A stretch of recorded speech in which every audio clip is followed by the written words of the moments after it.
under the lights, on the biggest stage, legends are made. But how did this all begin? This is the untold story of football, so let's go and watch.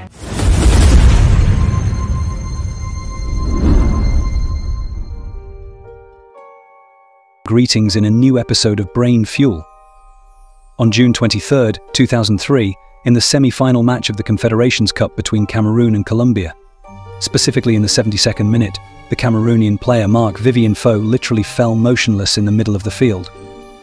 The medics rushed in, of course, and tried to resuscitate him, but all their attempts at CPR failed. The player died. Later, after the autopsy, we found out that Foé had an inherited heart disease which caused his death. But the moment of his collapse and death on the field was a violently tragic scene that no spectator who watched this match can forget. You and I and most soccer fans who didn't see this scene, if we go back in time to the University American Football League matches, you would find that this situation happened a lot, players dying on the field not because of health problems but because of the violence of the game itself.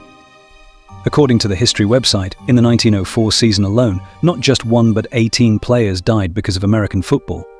Imagine that number, dear viewer. Not 1, not 2, not 3, but 18.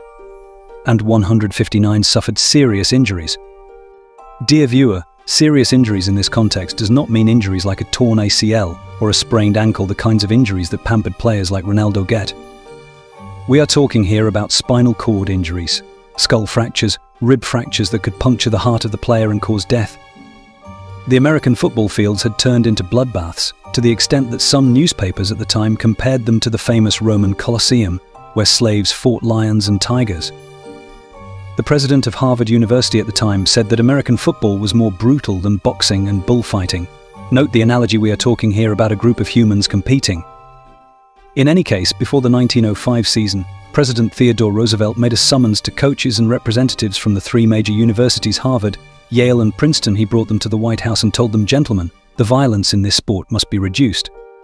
The president himself loved and cheered for this game and was afraid people would one day stop playing it because of the extreme violence it contained. So the universities responded and issued a statement condemning violence and promising the fans clean play. Of course, dear viewer, you must be saying now, great news. Surely the game improved and violence decreased. Dear viewer, I want to tell you that in 1905, the season that the American president himself started intervening to reduce violence in the game, it was even more violent than the previous season, with 19 killed and 137 seriously injured. It is said that among the 137 injured was President Roosevelt's own son, whose nose was broken. It was as if the American people were saying this game will only be played this way.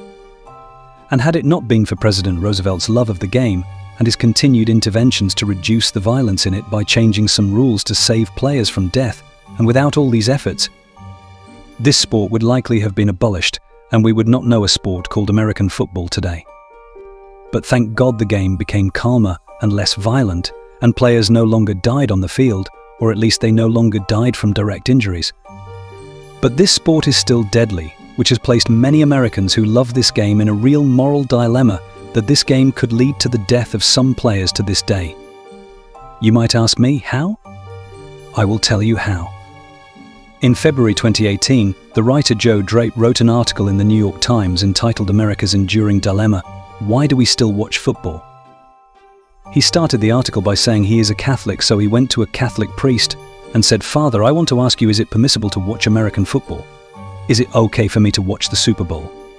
Or would that be a sin?" Father James Martin confessed to Joe and told him, "This morning I was watching some highlights of the Philadelphia Eagles on YouTube, and he said to him, I also really enjoy this sport, despite the violence of this game, how it harms players' health and could lead to their death.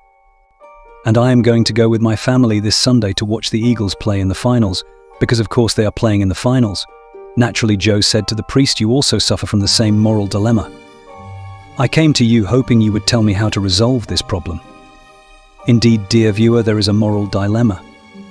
And indeed, dear viewer, people have the right to have a moral crisis regarding football, because the harm from this sport is almost certain.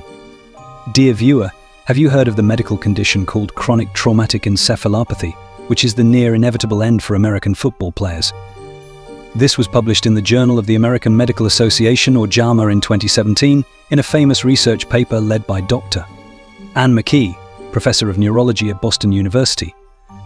It dealt mainly with chronic traumatic encephalopathy. Of course, dear viewer, you're hearing these terms and don't know what they mean. Don't worry, dear viewer. I will simplify this. The study was conducted by examining brain tissue of deceased American football players. The number of cases was 202. All had played American football professionally, 111 of them in the NFL, the premier American Football League.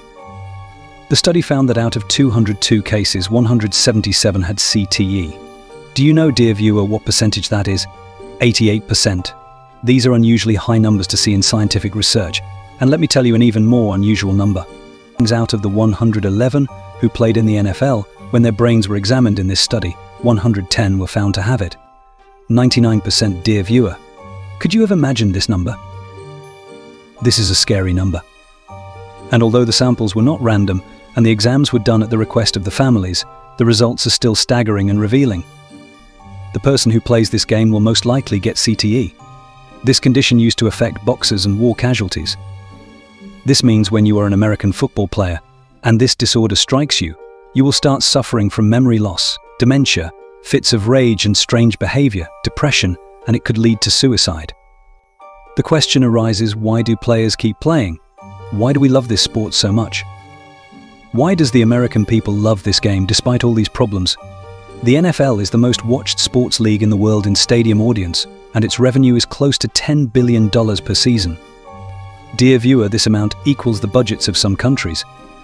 And the Super Bowl final is almost like a national holiday for Americans, to the extent that the 2014 Super Bowl was watched live on NBC by around 114 million people. It was one of the greatest live televised events in the history of the United States.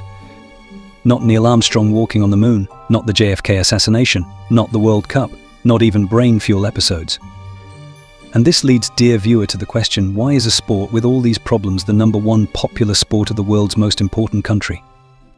I have a theory, dear viewer. Allow me to share it with you. It is that if we understand the game, we can understand why Americans love it. And also, if we understand Americans, we can understand the game.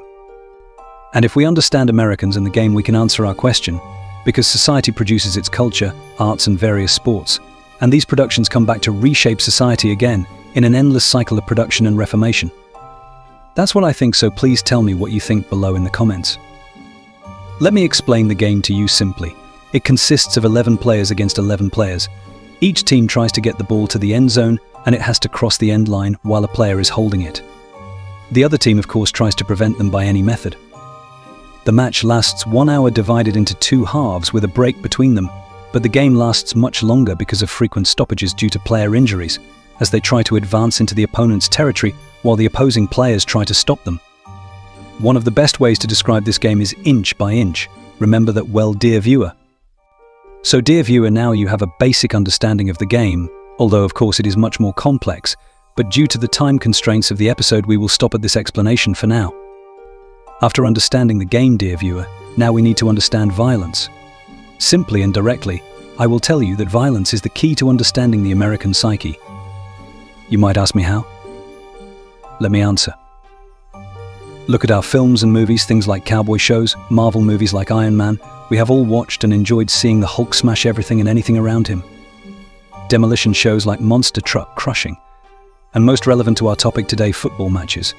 In some way we love violence and enjoy watching it. Therefore, some people think violence may be one reason we love football, but I personally favor another explanation: American exceptionalism. That we have something that distinguishes us from others, something special to us alone. To clarify, for example, when someone asks you, why don't we play regular soccer, the football played by Ronaldo and Messi? This image shows regular traditional football played by the whole world, but we have our own special football. This, in my opinion, is why the NFL is and will remain the most beloved and popular league in America, despite the short season of only 17 weeks, compared to, say, the English Premier League's 38 weeks. Of course, some viewers might now say I don't know the game well, and that there are also playoffs in the NFL. Of course, dear viewer, I know, but so we don't digress from the episode, the NFL will remain a quick, exciting, highly competitive league. And I would like to know your opinion. So write me below in the comments what you think and subscribe. And if we compare it to regular football leagues with this amazing league, there's a strong sense of parity, meaning that most teams have a chance to compete for the championship. This is different from some leagues where a few teams tend to dominate year after year. Since the very first Super Bowl in 1967, through the 2023 season, a total of 23 different teams have won the Lombardi Trophy. Even the team with the most titles, the New England Patriots, only has 6 championships. That's a far cry from teams like Real Madrid in soccer, with their 14 Champions League titles. This parity in winners contributes to the excitement of the NFL, where every season offers a fresh chance for various teams to compete for the title. And remember, dear viewer, that there is a huge business associated with this sport. And remember its many stoppages that provide space for commercial breaks, which generate tremendous advertising revenues, dear viewer. There is also the close connection to the huge fan base, with beautiful family traditions tied to this sport, like the family gatherings I mentioned with the priest's story, who will take his family to cheer their team in the stands. There are those who host barbecue parties and so on. There are also other reasons that explain why Americans are so attached to this sport. American football requires unique skills that players must have. Things like making amazing one-handed catches while running on the field, throwing the ball while running, maneuvering and dodging, although these skills play a lesser role, and the biggest share goes to the effort and perseverance you put in. Of course, this game does not need outstanding intelligence or talent as much as determination and persistence. This game needs strength, but not an exceptional genetic strength like basketball. The strength needed for this sport can be acquired through training. So this is a way any ordinary person can gain glory and fame through their hard work and perseverance. Dear viewer, if you like movies and have seen Forrest Gump, about a person whose mental abilities are not that high yet he excels at everything: football, ping pong, even saving a whole platoon in the Vietnam War. This is perhaps the model encouraged more by American education than the brilliant, gifted person. The model willing to bang their head against the wall until they break through to the other side by force. This resembles the American football player catching the ball in the air while running, trying to break through a solid wall of players in a seemingly impossible attempt, with a 70% chance that the players will pile up on top of each other. For any ordinary person, this may seem foolish. Why risk injuring myself just to help my team win the game? Why risk injury just to gain ground violently and enduringly, ready to get hurt, inch by inch? Life, dear viewer, is inch by inch. If you want to understand life, you have to see it as new territory you try to gain inch by inch. You may be an average person with limited, unexceptional abilities, but through perseverance and struggle you can create your opportunity and place in life. Dear viewer, you can check all the sources below the video. And don't forget to look for upcoming episodes, like and subscribe. See you in the next episode.